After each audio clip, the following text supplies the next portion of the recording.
Hi Warriors! You are back for another art class with Miss Adams. I am so excited to be with everybody today. We are going to keep up with our Oklahoma themed drawings, and today, I bet you know what this guy is. Today we are going to do Oklahoma's state mammal, which of course is the bison. I might say buffalo too, guys. I grew up being used to saying buffalo, so you might hear Miss Adams say buffalo. Technically it's a bison, but I might slip. So same thing in my head. Okay, so we are going to go ahead and get started with our buffalo. There I go, buffalo. So he is really big in real life. They are one of the biggest mammals in the whole continent. They can be over 6 feet tall. They can weigh over 2,000 pounds. If yours doesn't fit on the paper, guys, that is no big deal. I might barely fit mine on, but if yours falls off a little bit, no big deal. It's really hard to fit him on the paper. And you know what? In real life, he'd be way bigger anyway. So please don't worry if yours doesn't fit. No big deal, okay? We are going to start with his eye. And so I want you to look where his eye is. We're not going to start in the middle of the paper. We're going to move the eye over a little bit more to the side so we have room for that big old buffalo body. We are going to start with the eye, and we're going to make it really pretty small. You definitely want the eye to be small. If you make an eye this big, he is not going to fit. Okay, so really think about where and how big your eye is going to be, and we're going to start with just a curve line. See how it really slants down a lot? His face is really pointing down, so his eye is curved down. Then, keeping it pretty small, I'm going to go ahead and make another curve line to touch. And at this point, you can take a minute and just fill it in almost solid. We're going to leave a little space of white showing. You can fill it in almost solid. Now, he has really sort of a flat profile. The profile, we've talked about this before, but it's been a while, is when a face is looking to the side, and he is looking to the side, so it's his profile, and it's really pretty straight and flat. So I'm going to look at the eye, and I'm going to go over just a little ways, and I'm just going to make this straight line down for his profile, for the side of his face.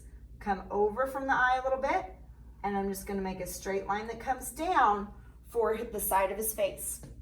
Then for his nose, at the end of that line, I'm going to go ahead and make a curve line. For his nose, they're of course shaped differently than ours.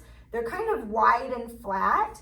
And so we've made a curve line. Now watch, I'm gonna make a slanted, very short straight line, very short. And then it curves in again for his nostril. It just kind of curves just a tiny ways. And then it's just gonna come over and touch. It just sort of disappears with the curve line, okay? You can, of course, rewind that if you need to see that again. On the end of the nose, I'm going to make this slanted line that slants back just a little ways. So on the end of this nose, I'm going to make a slanted line back, sticking pretty close to that nose. And then we're going to make his jawline. Watch how it curves over and then it comes up. Now, they have nice, strong jaws. Just like other animals that chew grasses and hay and wheat all day. Guys, that's tough stuff to chew. Lots of fiber and go to chew. So they have very strong muscles, very strong jaws. So we're gonna show that curve to show it's a strong muscle. So I'm gonna slant this up just a little ways. See how it slants? And then there's a curve to it, and it's just gonna curve more up. Okay, so there's that curve line that you see. We're gonna stop it because it sort of gets cut off by this big fluffy sort of hairdo he's got going on. So first, let's draw the horn, and then we're going to draw the fluffy wild hairdo around the horn. So above the eye, I'm going to go just a little bit above the eye, and I'm going to make this curve line right here for where the horn is connected to the head. So I'm just making this curve line for the base of the horn right here. Go above the eye, and I think I'm going to move mine over just a little bit. I'm going to go above and over just a little bit, and I'm going to make a curve line for where the horn touches the head. And then I'm going to make a curve up for however long you want the horn. Now, they're not deer. They don't have like these really big, tall horns with, antlers coming out like deer do. It's just a smooth curve line up, okay? So I've got my smooth curve line up, and then I'm going to double it, make it touch. It can be pointy or not as pointy, whatever you want. If you want to show a little detail, you could add a few what are called striations, little lines at the bottom part. That's fine too. But now we're going to go ahead and show this wild and crazy hairdo. Nobody's given them handsome haircuts. They've got very rough, fluffy fur along their head. So I'm going to go ahead and just make a slanted, really rough line that slants from the jaw over the eye. And then it's just going to come forward a little bit further. And then look, it's going to come all the way over the horn. And it's going to come down and touch. Definitely the less perfect it is, the better. The less perfect, the better. Now you might see just a little bit of what's called the brow bone. You might see a tiny little curve over here on this side between that straight line for his face and his hairdo. You can barely see it on mine. If you don't want that, that's no big deal. It just barely show a little bit of a bump out for his brow bone. If you feel above your eye, you too have a brow bone. It's this bony part right here, the hard part. So if you want to show that, you can. You don't have to. Then he's got a beard hanging down. It looks like a big fluffy beard. So underneath the nose, I'm going to go ahead and make a fluffy line that comes down a little ways. And then it's going to just come up and touch. It might touch his jaw right here where it curves, or it might even come up all the way to touch the hair that we just made. Mine's going to touch the hair. You make it how you want. There's no right or wrong. Now, we are going to go ahead and show the very fluffy fur on the front of his body. If you'll notice, guys, it almost looks like he's wearing a coat. Almost looks like he's wearing this big shaggy coat for the front of his body. And then his body gets smoother on the back side. Okay, so we're going to show that big fluffy coat by making this big bump. If you'll notice, he's got a bump to his back. It's not perfectly straight back. It curves up and then back down. And then it kind of curves, it connects right there. So for his fluffy coat, I'm going to start about the middle of his beard. And I'm just going to show a slanted line that comes down just a little ways. And then it's going to slant back up. This is covering part of his leg. For his leg, we're going to go ahead, if you'll notice, and this is really hard to see, but you can see here, the leg on the very bottom is much smoother. It's not as fluffy.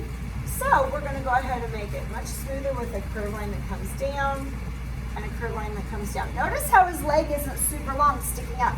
That fluffy coat takes up most of his leg. You don't see too much sticking out, but there's the little part that you see sticking out. And then we're just going to go ahead and make this connect. Now watch. I'm going to make a slanted line for the hoof. Oh, I need to make this a little longer. You can make it longer if you need to. But see how it slants? That's going to be a realistic detail to make it look like a realistic hoof. Wherever you started that slant, I'm going to go ahead and bring it forward just a little bit and connect. If you want to see just a little bit of a notch, a little curve line there, you can. You don't have to. It's up to you. And you can barely see the other leg just right in front of it. You might even see a little bit more of that fluffy coat sort of sticking out between the beard and here. You might not. It's up to you. But I'm just going to double very skinny what I already have. I'm going to double it a little shorter because it's further away. Then I'm going to make a slanted line that touches. And you just see a little bit of that hoof sticking out. Okay, so now we have the front part of his body. Now we're going to go ahead and connect it with his back. Now again, he's got this bump, this hunchback, okay, that comes. And so it's that nice, thick, fluffy coat of fur for his back. So I'm going to start a little bit above the horn, maybe a little forward, and I'm going to be sure to make that fluffy, rough line up, slant down. Don't make it just straight back. This is going to be a very realistic detail. So I'm going to make a fluffy line up, and it's going to slant down. The less perfect, the better.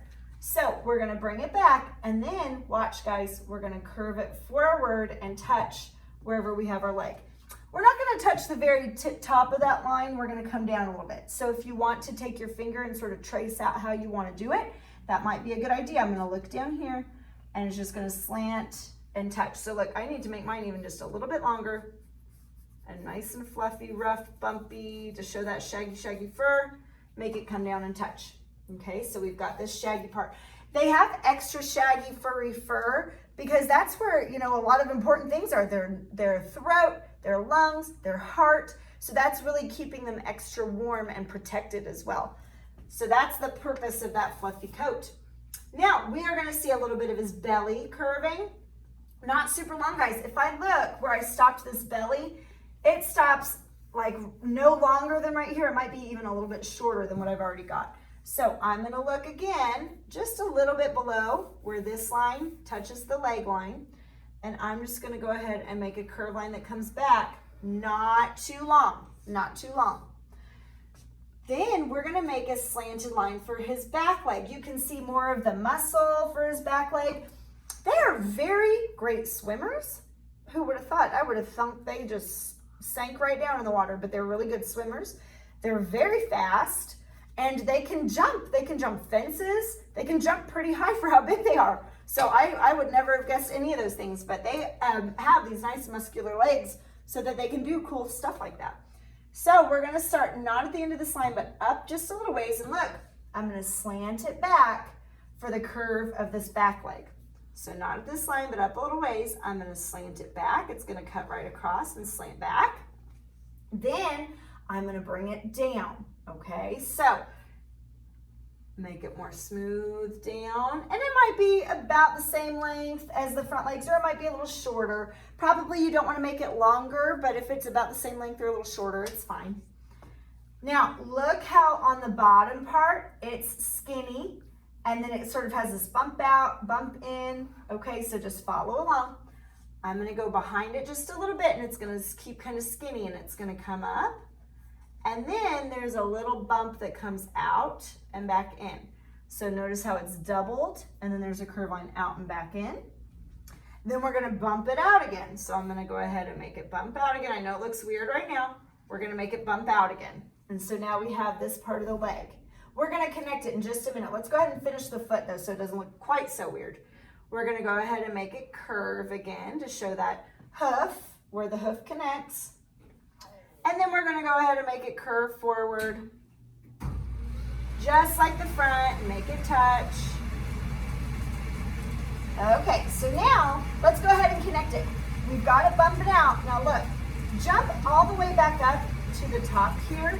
We're gonna add this little extra teeny tiny bump that it's not like a big curve, it just barely is a little bit of a curve. This is gonna be a very realistic detail. Okay, so come back up here, and you might start it down here. I think I'm gonna bring mine up just a little bit, and I'm just gonna make the tiniest little curve line down, and then we're gonna make it a little bit bigger to touch. So watch, again, take your finger if you want, sort of trace out the path.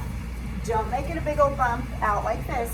We're gonna just barely bump it and make it touch. So I'm gonna barely bump it out and make it touch, okay? So now we'll add the tail in just a minute. Let's go ahead and we're gonna make the other leg sticking out. Again, it's shaped a little weird at first, so find this line that we started here, and I'm gonna go ahead and find about the middle, maybe a little bit down, just as long as it's not touching the belly. Somewhere around here, I'm gonna go ahead and make a curve line that kind of curves in and down. Then there you can see on this side of the leg, because of the way that it's completely to the side, you see this little notch right here. It kind of curves out and back in.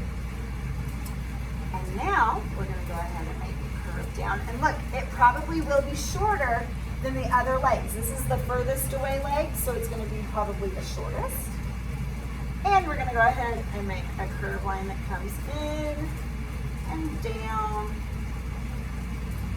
And we're gonna make it touch, just like the other hooves. Add the bottom of the hoof for the rest of it. Now for the tail, guys, that's all we need to do. Now, if you see a buffalo and his tail's like sticking out, if it looks kind of rigid and sticking out, stay away. He is mad. That means that they're agitated. But if it's just kind of dangling down and just kind of, or swaying back and forth, that means they're cool. No big deal. But definitely, if you ever see one, get out of there.